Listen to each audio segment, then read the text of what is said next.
যদি আমরা প্রাইমারিতে ইন্টারভিউর প্রসঙ্গ আনি তাহলে সেক্ষেত্রে আমাদের দুটো জিনিস হয়। একটা হচ্ছে থিওরি পার্ট যেটা থাকে সেই থিওরি পার্ট থেকে প্রশ্ন করা হয়, আবার ডেমো যেটা থাকে সেই ডেমোটা দিতে বলা হয়। এখন ডেমোর প্রসঙ্গ যদি 2D আসে, 2D বলতে চতুর্ভুজ যদি আমাদের আসছে, আজকে চতুর্ভুজ নিয়ে আলোচনা হবে। সেই চতুর্ভুজের মধ্যে ট্রাপিজিয়াম রয়েছে, সামান্তরিক রয়েছে, এই সমস্ত জায়গা থেকে একটা ডেমো দিতে বলতে পারে এবং সেইখান থেকে থিওরি পার্ট অনুযায়ী আবার প্রশ্ন জিজ্ঞাসা করতে পারে। তাহলে এই থিওরি থেকে যদি প্রশ্ন আসে, ডেমোর পার্টটা আমি আলোচনা করছি না, থিওরির পার্টটা যেটা রয়েছে সেখান থেকে প্রশ্ন আসতে পারে। আবার এইখান থেকে দেখো যে প্রশ্নগুলো আসে সেখানে চতুর্ভুজ থেকে যে ট্রাপিজিয়াম রইলো, সামান্তরিক রইলো, আয়তক্ষেত্র, রম্বস রইলো, এই পার্টগুলো থেকে প্রশ্ন আসে। একটা তো হচ্ছে বেসিক জিনিস থেকে প্রশ্ন আসে, আরেকটা যেটা আসে সেটা হচ্ছে যে এটা খুব বলতে পারো একটা কমন এবং কনফিউজিং প্রশ্ন, যে আয়তক্ষেত্র যেটা রয়েছে, আয়তক্ষেত্রকে কি সামান্তরিক বলা যায়? ট্রাপিজিয়াম যেটা রয়েছে সেই ট্রাপিজিয়ামটাকে কি সামান্তরিক বলতে পারি? এই প্রশ্নগুলো দেওয়া আছে। এখন আমরা সেই জিনিসটার আলোচনা করব এবং প্রথম থেকে শেষ পর্যন্ত সেটার আলোচনা করব এবং আমি কথা দিচ্ছি যদি এই পার্টটা পুরো প্রথম থেকে শেষ পর্যন্ত ভিডিওটা দেখো তাহলে সেক্ষেত্রে সেই পার্ট থেকে কোনো মানে কোনো কনফিউজ সেখান থেকে থাকবে না আশা করছি। আমি সেরকমভাবে বোঝানোর চেষ্টা করব। এইটা প্রথম থেকে শেষ পর্যন্ত কমপ্লিট করার পরে যে সামুদ্রিককে ট্রাপিজিয়াম বলা যায় কিনা, আয়তক্ষেত্রকে ট্রাপিজিয়াম বলা যায় কিনা, এই এই প্রশ্নগুলোতে তোমাদের অসুবিধা হবে না। তাই প্রথম থেকে আমরা পড়া যেটা রয়েছে সেই পড়াটাকে শুরু করছি। একদম প্রথম থেকে শুরু করব যাতে কোনো অসুবিধা না হয়। প্রথমে যেটা রয়েছে সেটা হচ্ছে চতুর্ভুজ।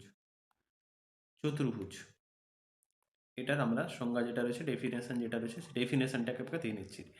ডেফিনেশন যেটা রয়েছে চতুর্ভুজের, সেটা কি বলছে না, চতুর্ভুজ হচ্ছে প্রথম যে পয়েন্টটা রয়েছে সেটা হচ্ছে চারটা বাহু থাকবে। এটা হচ্ছে প্রথম পয়েন্ট। নেক্সট পয়েন্ট কি হচ্ছে, এই যে বাহুগুলো রয়েছে সেই বাহুগুলো সীমাবদ্ধ হবে। সীমাবদ্ধ হবে। আগে পয়েন্টগুলো জেনে নিচ্ছি, তারপরে আমরা সেটাকে এক্সপ্লেন করার চেষ্টা করব। এরপরে যেটা রয়েছে সেটা যে ক্ষেত্রটা তৈরি হবে, সীমাবদ্ধ যে ক্ষেত্রটা তৈরি হবে সেটা হবে সমতলিক। সেটা হবে সমতলিক। তাহলে প্রথম পার্ট যেটা রয়েছে, প্রথম পার্টে হচ্ছে চারটা বাহু থাকবে। তাহলে যদি চারটা বাহু থাকে সেটা কীরকম স্ট্রাকচার হবে, এই একটা বাহু, এটা স্ট্রেট লাইন হবে, আমি একটু মানে বাঁকা হয়ে যাচ্ছে, এইটা একটা বাহু, এইটা একটা বাহু, আর এইটা একটা বাহু। তাহলে এটাই কি চতুর্ভুজ হয়ে গেল? না, এটা চতুর্ভুজ হচ্ছে না। কেন হচ্ছে না? কারণ এটা প্রথম কন্ডিশনটাকে মানছে, সেকেন্ড কন্ডিশন যেটা দেওয়া আছে সেটাকে কিন্তু মানছে না। সেকেন্ড কন্ডিশন কি দেওয়া আছে না, সেকেন্ড কন্ডিশন হচ্ছে যে এইটা যেটা রয়েছে সেটাকে আমার বাহুগুলো সীমাবদ্ধ হতে হবে। তাহলে আগে সীমাবদ্ধ করে নিচ্ছি। সীমাবদ্ধ করে নিচ্ছি এরকমভাবে। প্রথমে এই একটা বাহু আঁকলাম, তারপরে এই একটা বাহু আঁকলাম, তারপরে এই একটা বাহু আঁকলাম, তারপরে এই একটা বাহু আঁকলাম। তাহলে কি হচ্ছে? তাহলে যেটা হয় সেটা হচ্ছে একটা জিনিস হচ্ছে আমাদের এখানে বাহু যেটা রয়েছে সেই বাহুটা ৪ টা হয়ে যাচ্ছে। এই একটা বাহু ৪ টা হচ্ছে, এই একটা বাহু রয়েছে ৪ টা, এই একটা বাহু রয়েছে আর এই একটা বাহু। টোটাল আমার ৪ টা বাহু যেটা ছিল সেই ৪ টা বাহু কমপ্লিট হচ্ছে। এবং তার সাথে, সাথে কি হচ্ছে? সীমাবদ্ধ যেটা লিখেছিলাম, এইটার মধ্যে কোনো গ্যাপ নেই। মানে এখান থেকে যদি আমরা ধরে নিই যে এখানে কোনো একটা শিশু ছিল, এখানে কোনো একটা শিশু ছিল, সেই শিশুটা কিন্তু এখান থেকে আর বাইরে যেতে পারবে না। এইটা হচ্ছে সীমাবদ্ধ। আর সমতলিক মানে হচ্ছে যে চিত্রটা এই একটা সমতল রয়েছে, এই একটা সমতল রয়েছে, এই সমতলের উপরে যদি আমরা কোনো একটা চিত্র আঁকি, অর্থাৎ এই যে চিত্রটা আমরা এঁকেছি এটার উপরে যদি যে কোনো লাইন টানা হোক, যে কোনো লাইন টানা হোক, এই পুরো লাইনটা কিন্তু এই সমতলটার উপরেও হবে। সমতলের উপরে চলে আসবে না, মানে পুরোপুরিভাবে সমতলের উপরে বিস্তার করবে, সমতলের বাইরে আসবে না আর কি। তাহলে এইটা হচ্ছে যেটা চতুর্ভুজের যে ডেফিনেশনটা ছিল, এটা হচ্ছে চতুর্ভুজের ডেফিনেশনটা। এটা আমরা বুঝলাম যে চতুর্ভুজ কাকে বলে। চতুর্ভুজ হওয়ার জন্য ৪ টা বাহু দরকার, সীমাবদ্ধ হতে হবে এবং তার সাথে, সাথে সমতলিক হতে হবে। এরপরে আমরা পরের জিনিসটাতে যাচ্ছি, যেটা হচ্ছে আমাদের যেখান থেকে আমাদের একটু কনফিউজ তৈরি হয়, আমরা সেই জায়গাটাতে যাব। সেটা হচ্ছে কি না, চতুর্ভুজের পরে যেটা আমরা জানবো সেটা হচ্ছে ট্রাপিজিয়াম। এখন হঠাৎ করে চতুর্ভুজের পরে ট্রাপিজিয়ামটাতে কেন আসছে? আমরা তো বর্গক্ষেত্র আলোচনা করতে পারি, আমরা আয়তক্ষেত্র আলোচনা করতে পারি। তো সেখান থেকে আমরা হঠাৎ করে ট্রাপিজিয়াম জায়গাটাতে কেন যাব? কারণ হচ্ছে এই যে চতুর্ভুজ থেকে আমরা যদি একটা আমাদের ক্লাসের সাথে তুলনা করি, এই একটা ছেলে রয়েছে, এই একটা ছেলে রয়েছে, এই ছেলেটা প্রথমে কি হয়? প্রথমে ক্লাস 5 পর্যন্ত পড়ছে, আমরা প্রাইমারি সেকশনটা ধরছি।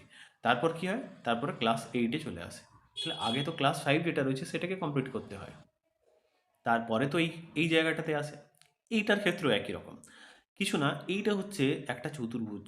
চতুর্ভুজ আমরা দেখছি, এই পার্টটা হচ্ছে চতুর্ভুজ।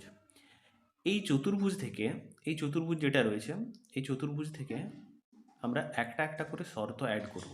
এই একটা শর্ত অ্যাড করলেই আমার যেটা পাবো সেটা হচ্ছে, সেইটা হয়ে যাচ্ছে ট্রাপিজিয়াম। কীরকম ব্যাপারটা? এটা হচ্ছে একটা চতুর্ভুজ, এইটা হচ্ছে একটা চতুর্ভুজ। এখন এই যে চতুর্ভুজটা রয়েছে, এই চতুর্ভুজটার সাথে আমরা জাস্ট একটা শর্ত অ্যাড করব। কি শর্ত অ্যাড করব? না, এই চতুর্ভুজটার সাথে যে শর্তটা অ্যাড করব সেটা হচ্ছে যে এটার এক জোড়া, এক জোড়া,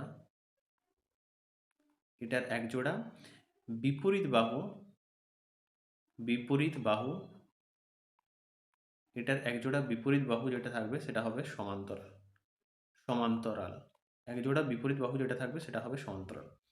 তার মানে এটার একটাই শর্ত হচ্ছে যে বিপরীত বাহু আমরা একটাই জোড়া নেব যেটার বিপরীত বাহুটা আমি সমান্তরাল করব। সমান্তরাল, তাহলে আমরা সেই অনুযায়ী একটা ছবি আঁকার চেষ্টা করছি।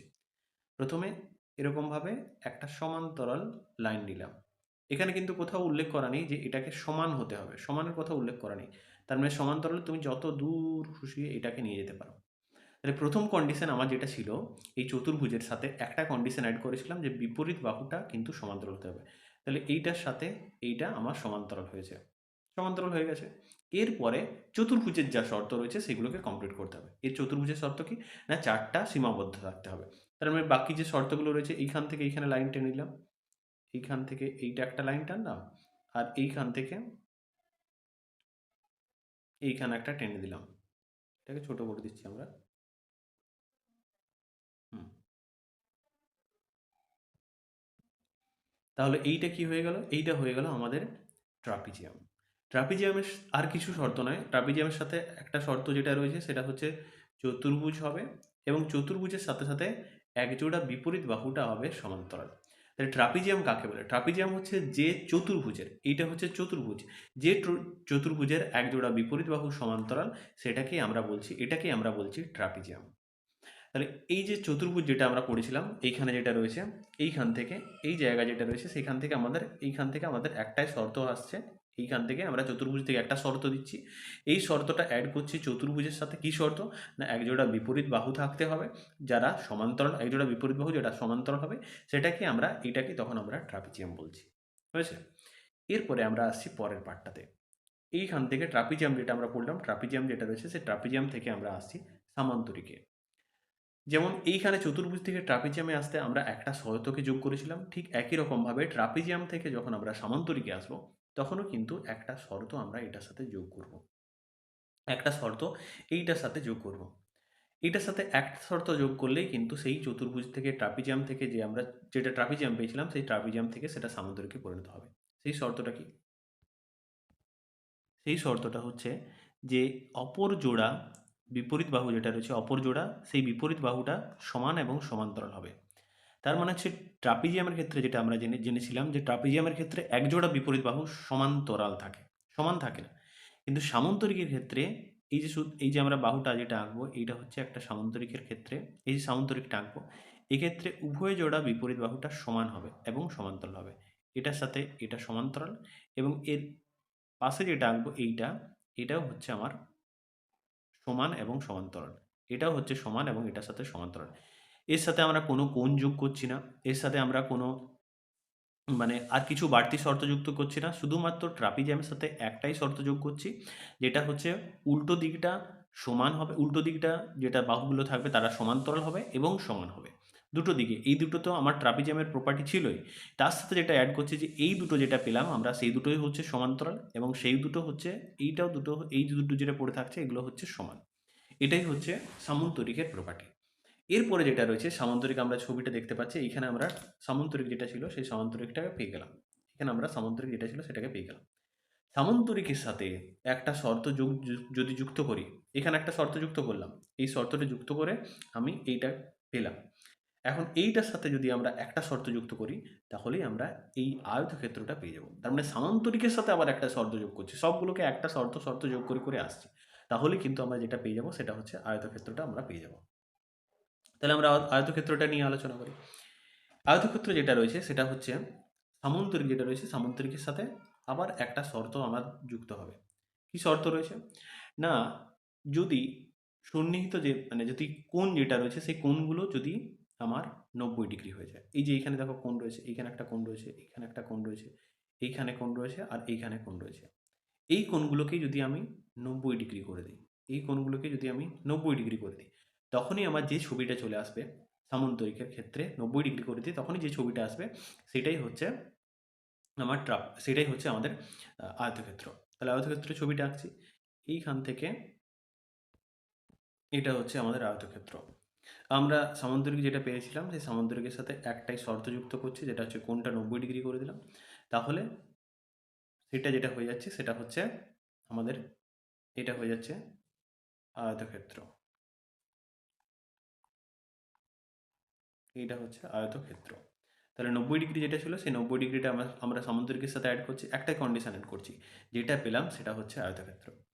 এরপরে যেটা দেখো, আমি এইখানে যে প্যারালোগ্রাম যে এইখানে যে ছবিটা এঁকেছি সামান্তরিকের, সেই সামান্তরিক থেকে আমার দুটো পাচ্ছি। একটা হচ্ছে এই দিকে পাচ্ছি সেটা হচ্ছে আয়তক্ষেত্র, আর এই দিকে যেটা পাচ্ছি সেটা হচ্ছে রম্বস। এইখানে যেটা পাচ্ছি সেটা হচ্ছে রম্বস। সুতরাং এইখানে একটা কন্ডিশন আমরা যোগ করেছি যেটাতে আয়তক্ষেত্র পেয়েছি, এইখানেও কিন্তু সে একইভাবে একটা কন্ডিশন অ্যাড করব যেটাতে আমরা কিন্তু রম্বস পাবো। তাহলে সেই কন্ডিশনটা কি? সেটা হচ্ছে এইখান থেকে আমরা আরেকটা কন্ডিশন যুক্ত করছি, আরেকটা শর্ত যুক্ত করছি, যেই শর্তটা যুক্ত করে দিলেই এই সামুদ্রিকের সাথে যে শর্তটা যুক্ত করলে আমার রম্বস পেয়ে যাবে। কি শর্ত সেটা? সেটা হচ্ছে 4টা বাহু সমান হতে হবে। এখানে কিন্তু 4টা বাহু সমান নেই, বিপরীত যে বাহুগুলো রয়েছে বিপরীত বাহুগুলোকে সমান হতে হবে, সেই কন্ডিশনটা ছিল। এরপরে যদি আমরা 4টা বাহু সমান করে দিই, 4টি বাহু সমান করে দিই, 4টি বাহু সমান আসে, তখন সেই 4টি বাহু যদি সমান কন্ডিশনটা যোগ করে দিই, তখন যেটা পাবো সেটাই হয়ে যায় আমাদের রম্বস। 4টা বাহু সমান করে নিচ্ছি আমরা। এই যে ছবিটা পেলাম এটা হচ্ছে রম্বসের ছবি। এখানে 4টা বাহু সমান, এটা অনেকটা বর্গক্ষেত্রের মতো দেখতে, কিন্তু একটু পরে আমরা বর্গক্ষেত্রটা পড়বো।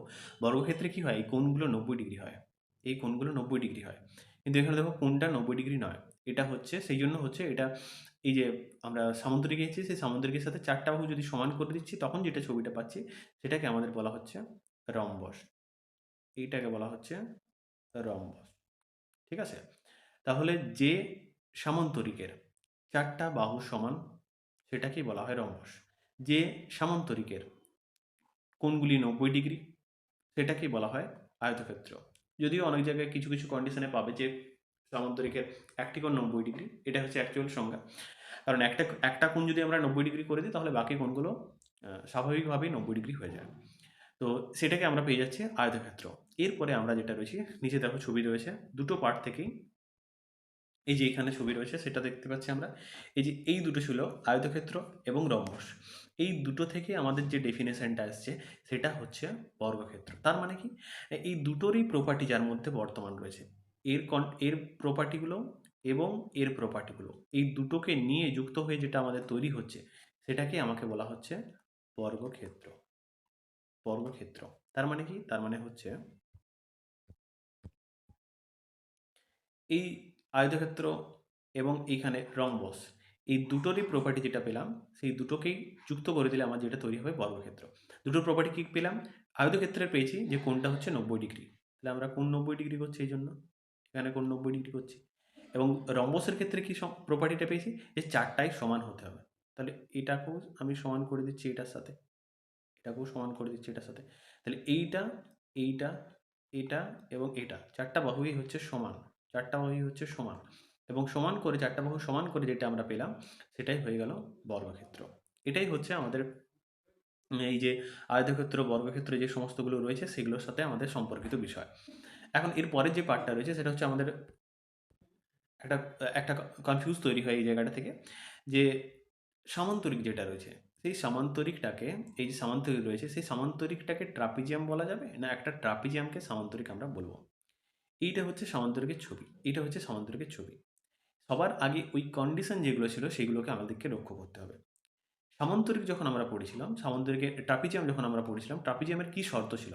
না একটা হচ্ছে যে নিজের চতুর্ভুজ হবে এবং তার সাথে সাথে এক জোড়া বিপরীত বাহু সমান্তরাল হলেই হচ্ছে। তার মানে একটা একটা জোড়া যদি আমরা পাই যাদের বিপরীত বাহুগুলো সমান্তরাল সেটাকে আমরা ট্রাপিজিয়াম বলবো। তাহলে এইটা হচ্ছে সামান্তরিকের ছবি। সামান্তরিকের 4টা বাহু রয়েছে, তার মানে এটা হচ্ছে 4 টা বাহু রয়েছে। আচ্ছা, এর বিপরীত বাহু, জোড়া বাহু যেটা রয়েছে সেটা কি সমান্তরাল? হ্যাঁ, এই তো এইটা সমান্তরাল পেলাম। তার মানে এটা সমান্তরালও হচ্ছে। তাহলে একটা সামন্তরিক তো এই ট্রাপিজিয়ামের কন্ডিশনটা ফলো করছে। তাহলে সেই জন্য আমরা বলতে পারছি যে সামান্তরিক যেটা রয়েছে সেই সামান্তরিকটা হচ্ছে কিন্তু একটা ট্রাপিজিয়াম। সামান্তরিকটা হচ্ছে ট্রাপিজিয়াম। যদি আমরা বলি যে ধরো একটা অ্যাকাউন্ট রয়েছে, সেই মানে একটা অ্যাকাউন্ট খুলতে গেলে কোনো ব্যাংকে সেক্ষেত্রে ৫০০ টাকা জমা রাখা বাধ্যতামূলক। এখন আমি যদি ১,০০০ টাকা জমা রাখি তাহলে সেটা কি খোলা যাবে না? অবভিয়াসলি খোলা যাবে। সেই রকমটা হচ্ছে সামান্তরিকের ক্ষেত্রে। সামান্তরিকের ক্ষেত্রে ট্রাপিজিয়ামের যে প্রপার্টিগুলো ছিল সেই প্রপার্টিটা বাড়তি আরও একটা প্রপার্টি রয়েছে। কিন্তু ট্রাপিজিয়ামের জন্য হওয়ার জন্য যে প্রপার্টিগুলো দরকার সেই প্রপার্টিটা কিন্তু তার মধ্যে রয়েছে। এরপরে যেটা রয়েছে সেটা হচ্ছে, তাহলে যেটা হলো যে একটা সামন্তরিক যেটা রয়েছে সেই সামন্তরিককে আমরা ট্রাপিজিয়াম বলতে পারছি। কারণ এই সামন্তরিকের মধ্যে ট্রাপিজিয়ামের যে বৈশিষ্ট্য, ট্রাপিজিয়াম হওয়ার জন্য যে বৈশিষ্ট্যটা থাকা প্রয়োজন সেটা কিন্তু তার মধ্যে রয়েছে। এরপরে যেটা রয়েছে সেটা হচ্ছে যে আয়তক্ষেত্র। দেখো, আয়তক্ষেত্রের মধ্যে কি সামন্তরিকের যে প্রপার্টিগুলো রয়েছে সেটা কি থাকে? সামন্তরিকের প্রপার্টি কী ছিল? যে সেটা ট্রাপিজিয়ামের সাথে সাথে উভয় জোড়া বিপরীত বাহু সমান্তরাল এবং সমান হবে। তাহলে এটা তো সমান্তরাল হচ্ছে, তো এটা তো সমান্তরাল রয়েছে, এটারও সমান্তরাল রয়েছে, এটাও সমান্তরাল রয়েছে এবং তার সাথে সাথে সমান হয়েছে। তাই আমরা এই যে সামন্তরিক রয়েছে সেই সামন্তরিকটাকে আমরা, এই যে আয়তক্ষেত্র রয়েছে সেটাকে আমরা সামন্তরিক বলা যাচ্ছে। তার মানে এইটার মানে হচ্ছে একটাই, এই যে এখানে আমরা নিচের দিকে যে ছবিগুলো এঁকেছি, সেখানে নিচের দিকে যে ছবিগুলো এঁকেছি সেখানে সবগুলো, এইটা সবগুলোই মানে নিচে যেটা রয়েছে সেটা হচ্ছে, এটা আয়তক্ষেত্রের একটা ছবি হয়ে গেছে, কিন্তু এটা অ্যাকচুয়ালি বর্গক্ষেত্রের ছবি হতো। এটাকে যদি তোমরা বর্গক্ষেত্র ধরে নাও তাহলে এই বর্গক্ষেত্রটা হচ্ছে সমস্তগুলি। বর্গক্ষেত্রকে চতুর্ভুজ বলা যায়, বর্গক্ষেত্রকে ট্রাপিজিয়াম বলা যায়, বর্গক্ষেত্রকে সামান্তরিক বলা যায়, বর্গক্ষেত্রকে আয়তক্ষেত্র বলা যায়, বর্গক্ষেত্রকে রম্বস বলা যায়। কারণ এইগুলোর সাথে সাথে আমি একটা একটা করে কন্ডিশন অ্যাড করছি, তাহলে এর মধ্যে সমস্ত কন্ডিশনগুলোই আছে এবং একটা বাড়তি প্রপার্টি আছে বা দুটো প্রপার্টির সমন্বয়ে রয়েছে। সুতরাং বর্গক্ষেত্র যেটা রয়েছে সেই বর্গক্ষেত্রের হচ্ছে ট্রাপিজিয়াম, সামান্তরিক, আয়তক্ষেত্র, রম্বস। এরপরে যদি আমরা শুধুমাত্র রম্বসের পার্টটা দেখি, এরপরে যদি আমরা শুধুমাত্র রম্বসের পার্ট মানে রম্বসের অংশটা দেখি, সেই রম্বসের পার্টটা দেখলে আমরা দেখতে পাবো এ কোথা থেকে আসছে, এই জায়গা থেকে আসছে। তাহলে রম্বসের মধ্যে এর প্রপার্টি বর্তমান রয়েছে, এর প্রপার্টিও বর্তমান রয়েছে এবং চতুর্ভুজ তো অবশ্যই একটা বটে। তার মানে একটা রম্বসকে কি বলা যাচ্ছে? একটা রম্বসকে আমরা সামান্তরিক বলতে পারি, একটা রম্বসকে আমরা ট্রাপিজিয়াম বলতে পারি, একটা রম্বসকে আমরা চতুর্ভুজও বলতে পারি। কেমন? কিন্তু উল্টো দিকটা বলা যায় না, কারণ এইখান থেকে এইখানে আসতে গেলে তোমাকে একটা কন্ডিশন অ্যাড করতে হবে, আর যখন তুমি এইখান থেকে এইখানে যাচ্ছ তখন অলরেডি এর মধ্যে ওই কন্ডিশনটা আছে। এরপরে যেটা রয়েছে সেটা হচ্ছে আয়তক্ষেত্র। আয়তক্ষেত্রকে আমরা সামুদ্রিক বলতে পারছি, আয়তক্ষেত্রকে আমরা ট্রাপিজিয়াম বলতে পারছি এবং আয়তক্ষেত্র নিজেও একটা চতুর্ভুজ। এরপরে আমরা যেটা জানবো সেটা হচ্ছে কাইট সম্পর্কে। কাইটটা হচ্ছে চতুর্ভুজের যে সমস্ত আমরা পড়লাম এখানে থেকে শুরু করে শেষ পর্যন্ত, সেটার মধ্যে পড়ছে না। কাইটটা হচ্ছে একটু বাইরে। কাইটটা হচ্ছে যে এটা হচ্ছে চতুর্ভুজ, যদি আমরা দেখি চতুর্ভুজ যদি আমরা লিখি সেই চতুর্ভুজের থেকে একটু মানে চতুর্ভুজের থেকেই একটা আলাদা দিকে পার্ট আমরা পাচ্ছি কাইটের। কাইটের ডেফিনেশন কি না, এর যে সন্নিহিত বাহু জোড়া রয়েছে এই একটা জোড়া পেলাম, আবার এইখান থেকে এই একটা জোড়া পেলাম। এই জোড়া বাহু মানে এই বাহু জোড়া দুটো সবসময় সমান হবে, এইটা আর এইটা। আমি আবার বলছি যে এটা একটা মিনিমাম কন্ডিশন দেওয়া আছে, মানে এটা হওয়ার জন্য একটা কন্ডিশন দেওয়া আছে যে এই কন্ডিশনটা ফলো করলেই কিন্তু সেটাকে আমরা কাইট বলি। এবং এটার থেকেই যেটা রয়েছে সেটাকে আমরা রম্বস, মানে এটার সাথেই আর একটা সূত্র কন্ডিশন যদি অ্যাড করি তাহলে আমরা যেটা পাবো সেটা হচ্ছে রম্বস।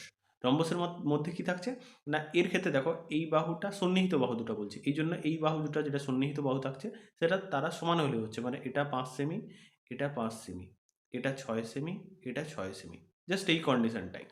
এরপরে বলা হচ্ছে যে যদি সন্নিহিত সব বাহুগুলোই আমি সমান করে দিই, এটাও সমান করে দিলাম, এটাও মানে এটাও 6, এটাও 6, এটাও 6, এটাও 6 হয়েছে। তার মানে কি এইটার বিপরীতে যে বাহুগুলো থাকছে সেগুলো আমার সমান হয়ে যাচ্ছে, সেই কন্ডিশনটা ফলো করলে তখন সেটা রম্বস হয়ে যাচ্ছে। তার মানে এটাই বলতে পারি যেহেতু আমরা কাইট যেটা ছিল সেই কাইটের পর থেকে আমরা রম্বসের সূত্রটা পেলাম এর সাথে কন্ডিশন যোগ করে, তার মানে এটা আবার বোঝাচ্ছে যে রম্বস হচ্ছে একটা কাইট, কিন্তু কাইটকে আমরা রম্বস বলতে পারি না, কারণ রম্বসের ক্ষেত্রে 4টা বাহু সমান হতে হয়। কাইটের ক্ষেত্রে জাস্ট সন্নিহিত বাহু যেটা রয়েছে সেই সন্নিহিত বাহু মানে জোড়া সমন্বিত মানে সমান থাকলেই হয়ে যায় সেক্ষেত্রে। এটা হচ্ছে কাইটের ডেফিনেশন। তাহলে আমরা এটা বুঝলাম যে আমাদের চতুর্ভুজ যেটা ছিল সেই চতুর্ভুজ থেকে আমরা যে সমস্ত স্ট্রাকচারগুলো গঠিত হয় সেগুলোর একটা কনসেপ্ট আমরা বুঝতে পারলাম।